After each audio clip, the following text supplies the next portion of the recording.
Hello friends, आज हम बात करेंगे political science chapter number 2 twelfth class स्वतंत्र भारत में राजनीति की।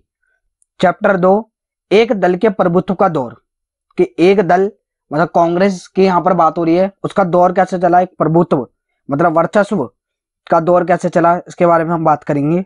पहले थी लोकतंत्र स्थापित करने की चुनौती। मैंने आपको पहले भी बताया था, पहले की वीडियो में चैप्टर नंबर 1 में राष्ट्र निर्माण की चुनौती में, कि हमारे सामने चुनौतियां आई थी लोकतंत्र स्थापित करने की चुनौती। अखंड भारत, विभिन्न जाति के लोग यहाँ रहते थे, विभिन्न धर्म को अपनाने के, लेकिन लोकतंत्र इसमें किस तरह साबित होगा, संविधान। लेकिन हमारा संविधान 26 नवंबर 1949 को बनके तैयार हो गया था, ये आपको पता होगा, और 26 जनवरी 1950 को यह अमल में लाया गया, इसे लागू करा गया, और जनवरी 1950 को ही चुनाव आयोग का गठन किया गया और सुकुमार सेन पहले इसके चुनाव आयुक्त बने। और भी चुनाव करवाने थे क्योंकि बहुत 17 करोड़ उस टाइम पे मतदाता थे और 40 लाख महिलाओं के नाम दर्ज किए गए थे, और महिलाओं ने ऐसे नाम दर्ज करवा दिए क्योंकि अल्लाह की बेटी, फला की बेटी, इस रूप में नाम दर्ज करवा दिए। इस वजह से चुनाव आयोग का तो गठन जनवरी 1950 में हो गया, लेकिन स्वतंत्र भारत के पहले चुनाव 1952 में कहलाए, और उस समय इन्होंने 3200 विधायक और लोकसभा के लिए 489 सांसद चुनने थे। बहुत बड़ी चुनौती थी, और 1/3 जो जनसंख्या थी वो अनपढ़ थी। जो तादाद जो गरीब और अनपढ़ लोगों की थी, उन्हें ये नहीं पता था कि चुनाव क्या होते हैं, और अभी तक इस वक्त तक जो लोकतंत्र था धनी देशों में ही कायम था, तो इसके आगे लिए बहुत चुनौती थी। लेकिन हिंदुस्तान ने महिलाओं को भी अधिकार दिलाया और हिंदुस्तान में सार्वभौम मताधिकार किया गया। अब हम देखते हैं मतदान के बदलते तरीके। मतदान के बदलते तरीके आपको यहाँ पर दिख ही रहा होगा, क्योंकि पहले इसे ग्रीन उसमें देख लिए जिसमें चिट्ठी सब दलों के चिन्ह रखे हैं, उस पर मोहर लगानी होती थी। पहले ऐसे मतदान होते थे, और कुछ ऐसे भी होते थे क्योंकि पहले एक इस पार्टी का ये बक्सा लगा दिया, अलग अलग पार्टी के बक्से, कि तुम्हें इस पार्टी के बक्से में जाके चिट्ठी डाल देनी है। 3 तरह के से चुनाव हुए थे, क्योंकि एक तो वो बक्से वाले के अलग अलग पार्टी का बक्सा, इसके लिए 20 लाख स्टील के बक्सों का भी इस्तेमाल किया गया क्योंकि अलग अलग पार्टियों का बक्सा। फिर एकता क्योंकि एक पर्ची जो आपको ग्रीन इसमें बॉक्स में दिखाई दे रही है कि जोन से आप पार्टी को वोट देना चाहते हैं उस पर मोहर लगाएं उसके आगे, और वो मोड़ के बक्से में डाल दिए। और फिर आते आते ईवीएम मशीन आई, इलेक्ट्रॉनिक वोटिंग मशीन। 1990 के दशक के अंत में ईवीएम की शुरुआत हुई, और 2004 तक पूरे भारत में, पूरे देश में ईवीएम इस्तेमाल किया जाएगा, इलेक्ट्रॉनिक वोटिंग मशीन। जो आज जिस तरह ये रेड में आप देख रहे हो, जो अम्मा यहाँ वोटिंग डालनी है ईवीएम से, ईवीएम के थ्रू। जैसे मैंने पहले आपको बताया है कि 1951 के अक्टूबर से और 1952 के फरवरी तक चुनाव हुए, लेकिन इसे 1952 का चुनाव कहा जाता है क्योंकि भारी संख्या बहुत इनके नाम दर्ज कराने थे, इनके वोटर आईडी कार्ड बने गए, इसमें ज्यादा वक्त लग गया। और भारतीय जनता ने पूरे विश्व के इतिहास में लोकतंत्र के सबसे बड़े प्रयोग की बेखूबी का अंजाम दिया। 1952 का आम चुनाव पूरी दुनिया के लिए लोकतंत्र के इतिहास के लिए मील का पत्थर साबित हुआ है, क्योंकि गरीब देशों में भी लोकतंत्र स्थापित हो सकता है, वहां पर भी चुनाव हो सकते हैं। मील का पत्थर स्थापित हुआ कि रास्ता दिखाने के लिए भारत का जो चुनाव था। और पहले 3 चुनावों में कांग्रेस का प्रभुत्व कैसा रहा, आपको इस मैप में दिख ही रहा होगा कि कांग्रेस का प्रभुत्व 1952 से 1967 तक जो पीले रंग में है वो कांग्रेस के जीते हुए राज्य हैं। देखो अधिकतर मतलब केरल और जम्मू कश्मीर को छोड़ दे तो बाकी सभी राज्य इन्होंने जीत लिए थे, जो पीले कलर में है। और लोकसभा की सीटें पहले आम चुनावों में 489 से कांग्रेस को मिली 364 सीटें, भारी भरकम जीतती है। और दूसरे आम चुनावों में जैसे आपको दिख रहा है 494 में से 371 सीटें, और तीसरे चुनावों में 1962 के चुनावों में लोकसभा के 494 में से 361 सीटें, भारी भरकम ये जीत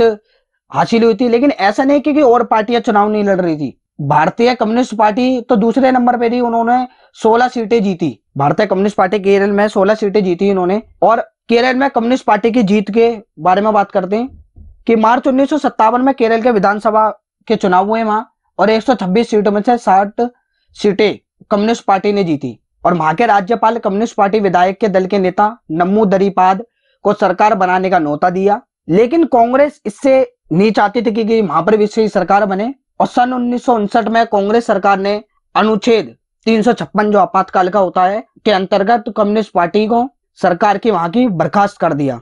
अब हम देख लेते हैं कि सोशलिस्ट पार्टी कैसे बनी। सोशलिस्ट पार्टी के संस्थापक आचार्य नरेंद्र देव, इनका नाम आ सकता है, याद रखें। सोशलिस्ट पार्टी का गठन कांग्रेस के भीतर ही हुआ और 1934 में युवा नेताओं की एक टोली ने किया और 1948 में कांग्रेस से अलग होकर अपना एक नया दल बनाया जिसे समाजवादी दल या सोशलिस्ट पार्टी कहते हैं। और प्रमुख नेता थे इसके सोशलिस्ट पार्टी के जयप्रकाश नारायण, अशोक मेहता और राम मनोहर लोहिया। इनकी नीतियां थी, मुख्य नीतियां कि लोकतांत्रिक समाजवाद में विश्वास था इनका, कि लोकतंत्र जो समाजवाद हो जैसे सोवियत संघ में था। अब हम बात करेंगे कांग्रेस की प्रकृति के बारे में। एक पार्टी के प्रभुत्व के दौर से ये गुजरा है भारत भी, और भी देश गुजरे हैं जैसे चीन, क्यूबा, सीरिया, लेकिन वहां संविधान सिर्फ एक ही पार्टी को शासन करने की अनुमति देता है। लेकिन भारत में ऐसा नहीं था। भारत में विभिन्न पार्टियां भी उभर के आई और सरकार भी बनाई। जैसे आपने देखा कि केरल में कम्युनिस्ट पार्टी की सरकार बनी। और इसके प्रकृति और कांग्रेस का जो पहले का चिन्ह था, जैसे अब तो हाथ का चिन्ह है और झंडा लग रहा है, पहले तो दो बैलों की जोड़ी, इस पे भी क्वेश्चन बन सकता है कि कांग्रेस का पहले चिन्ह क्या था, दो बैलों की जोड़ी, याद रखना। जैसे आपको दिख ही रहा होगा इस चित्र में दो बैलों की जोड़ी। अब हम बात करेंगे बाबा साहिब भीमराव जी अंबेडकर की। इनके ऊपर भी क्वेश्चन आ सकता है कि जातिवादी विरोधी आंदोलन के नेता थे और दलितों को न्याय दिलाने के लिए उन्होंने बहुत संघर्ष किया। इन्होंने मनुस्मृति जला दी थी और भी ये संविधान सभा के प्रारूप के समिति के अध्यक्ष भी थे। ये पहले मंत्रिमंडल में हिंदू कोड बिल के मुद्दे पर अपनी असहमति भी दर्ज करी थी उन्होंने, और 1951 में इस्तीफा भी दिया और 1956 में अपने हजारों अनुयायियों के साथ बौद्ध धर्म इन्होंने अपना लिया।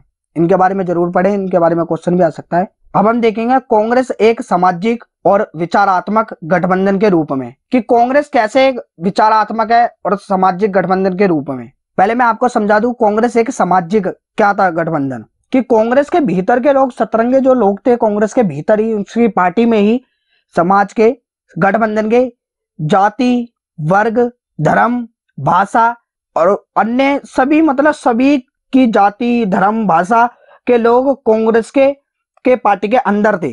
इसे सामाजिक गठबंधन के रूप में कांग्रेस को देखा जाता है और विचारात्मक गठबंधन के रूप में इस वजह से देखा जाता है कि कांग्रेस के भीतर के अंदर ही विचारधारा के गठबंधन के लोग थे, कि क्रांतिकारी थे, कुछ शांतिवादी थे, कुछ गर्मपंथी थे, कुछ नरमपंथी थे, कुछ दक्षिणपंथी थे, कुछ वामपंथी थे। अलग अलग विचारधारा के लोग कांग्रेस में थे और इस वजह से विचारधारात्मक गठबंधन के रूप में कांग्रेस को भी देखा जाता है। अब हम बात करेंगे कम्युनिस्ट पार्टी ऑफ इंडिया, जिसे भारतीय साम्यवादी दल भी कहा जाता है। सन 1935 में कांग्रेस के एक समूह दिसंबर 1947 में कांग्रेस से अलग हुआ। कांग्रेस से अलग मतलब ये सारी पार्टियां कांग्रेस से ही निकली हैं। कम्युनिस्ट पार्टी ऑफ इंडिया भी साम्यवादी दल भारतीय, ये इसी से निकला है। और 1941 में कांग्रेस से अलग हुआ और 1964 के चीन के युद्ध के कारण विभाजन हो गया। और इसके संस्थापक थे कम्युनिस्ट पार्टी ऑफ इंडिया या भारतीय साम्यवादी दल के संस्थापक A.K. गोपालन, इनका नाम आ सकता है, याद रखना।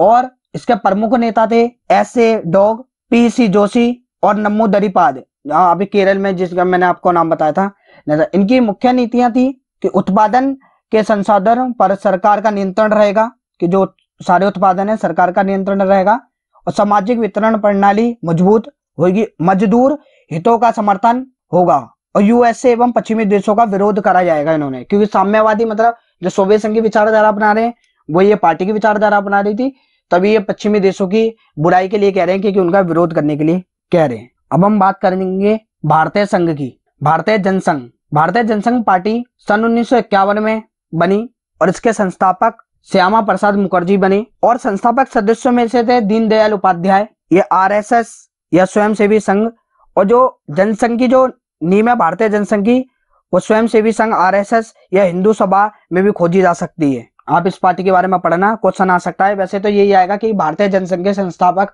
सदस्यों का नाम नहीं तो उनके संस्थापक अध्यक्ष कौन थे, श्यामा प्रसाद मुखर्जी। और भी मुख्य नेता थे अटल बिहारी वाजपेयी, लाल कृष्ण आडवाणी और बलराज। और इनकी मुख्य नीतियां थी अखंड भारत, क्या ये अखंड भारत हो, और हिंदी राष्ट्र भाषा बनाने का इनकी, और धारा 370 का विरोध था। अभी हाल ही में बीजेपी ने धारा 370 हटा दी है। और समान नागरिक संहिता, परमाणु हथियार निर्माण के, हम परमाणु हथियार जैसे 1999 में अटल बिहारी वाजपेयी ने परमाणु संपन्न भारत को कर दिया था। अब हम बात करेंगे विपक्षी पार्टियों का उद्भव। विपक्षी पार्टियों का उद्भव कैसे हुआ? अभी मैंने आपको बताया था कि सारी पार्टियां जो हैं वो कांग्रेस से ही निकली हैं।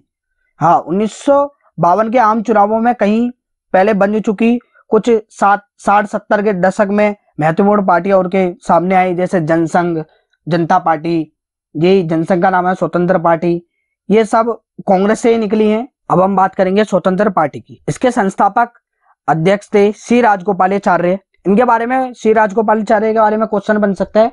और स्वतंत्र पार्टी की स्थापना हुई थी अगस्त 1959 में, पार्टी की स्थापना हुई और सी राजगोपालाचार्य इसके अध्यक्ष थे। और सी राजगोपालाचार्य पे क्वेश्चन भी बन सकता है कि संविधान सभा के भी सदस्य रह चुके हैं, भारतीय गवर्नर जनरल भी रह चुके हैं, ये बने थे, और अंतिम सरकार में मंत्री भी थे, मद्रास के मुख्यमंत्री भी है, और भारत रत्न से सम्मानित पहले भारतीय थे। ये क्वेश्चन बन सकता है कि भारतीय रत्न से सम्मानित पहले कौन से, उनका नाम बताइए। तो सी राजगोपालाचारी इनका नाम है। और जो प्रमुख इनके और भी थे, एम मुंशी थे, NG रागा थे, जो इनके मुख्य नेता थे। और इनका मुख्य नीतियां थी सरकार का कम हस्तक्षेप, मुक्त अर्थव्यवस्था, मुक्त बाजार, गुटनिरपेक्ष आंदोलन की आलोचना भी की इन्होंने, और USA मतलब अमेरिका से मित्र बनाए, और तिब्बत की आजादी चाहते थे। ऐसा ना कोई सी भी पार्टी बनती है, सबकी एक नीतियां होती हैं कि हम ये काम करेंगे। जैसे अभी कुछ पार्टियां आई हैं, लोकसभा के चुनाव होते हैं तो मैनिफेस्टो जारी करते हैं, और जैसी पार्टी बनती है तो ये बताते हैं कि हमारी सरकार बन जाएगी तो हम ये करेंगे। कुछ नीतियां होती है, मुख्य नीतियां। अगर ये आपको चैप्टर पसंद आया हो, आप समझे हो इस चैप्टर के, एक दल के प्रभुत्व का दौर, तो इसे शेयर करें, लाइक करें, और प्लीज सब्सक्राइब कर दो। मुझे आपकी बहुत सपोर्ट की जरूरत है। प्लीज सब्सक्राइब कर दो और बेल आइकन दबाना ना भूलें, जो आने वाली अपडेट आपको मिलती रहे।